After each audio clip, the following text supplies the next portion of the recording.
Nithyanandam Paramasukadam Kevalam Jnanamurtim Dvandvatitam Gaganasadusham Tattvamasyadirlakshyam Egam Nityam Vimalamachalam Sarvadi Sakshibhutam Bhavatitam Trigunarahitam Sadgurum Tam Namami. Welcome you all for the Day 7 program of Paramashivoham Level 2. I hope everyone would have done the yoga, Prathama Vinyasakrama and Ditiya Vinyasakrama. Now, after this powerful yoga, we'll enter into the further sessions of today. Yes. After the intense yoga, now let us enter into the power manifestation. I request all the participants to quickly grab water, book, pen so that we can start the power manifestation. Today, whole theme will be awakening the God particle in you. The whole day we will be working on awakening the God particle in you. Yeah, please grab water, book, pen so that we can start the power manifestation. I see still few cameras are not switched on. Please switch on your camera. I give few minutes. Please come and settle down so that we can start the power manifestation.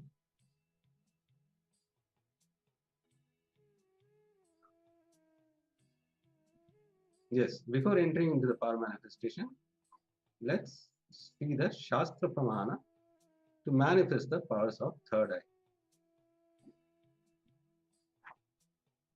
Kapalantarmano nisya Tistimilitalochanaha Ramena manaso dhadya Lakshayet lakshamuttamam. Yes, the translation goes by fixing the mind on the inner space within the crown center and sitting stably without any movement, having the eyes closed in succession. By that stability of the mind and inner space, through the power of third eye, one directly sees the ultimate goal, Lakshya. By having the vision beyond the sight that reveals any object or place attaining the space of oneness with the source, Paramashiva. Now, let's enter into the power manifestation. Please blindfold yourself. If you don't have the blindfold, you can have a piece of cloth cover your eyes, because in this power manifestation, you need to have your eyes closed. Your two eyes will be physically closed. Nothing should be seen. Only you'll be seeing through the third eye. Yes. Now sit straight with your head, neck, and spine in a straight line. Intensely chant the Mahavakya. Om Nithyananda Paramashivoham. Om Nithyananda Paramashivoham. Om Nithyananda Paramashivoham. Yes, be in that oneness space. From that oneness space, request Swamiji, whatever is being projected, to show through the third eye as we enter into the power manifestation. Nithyananda Paramashivoham.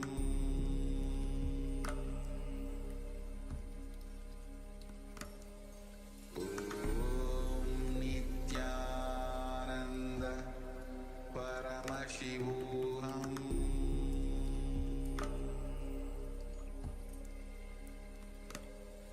Om Nithyananda Paramashivoham.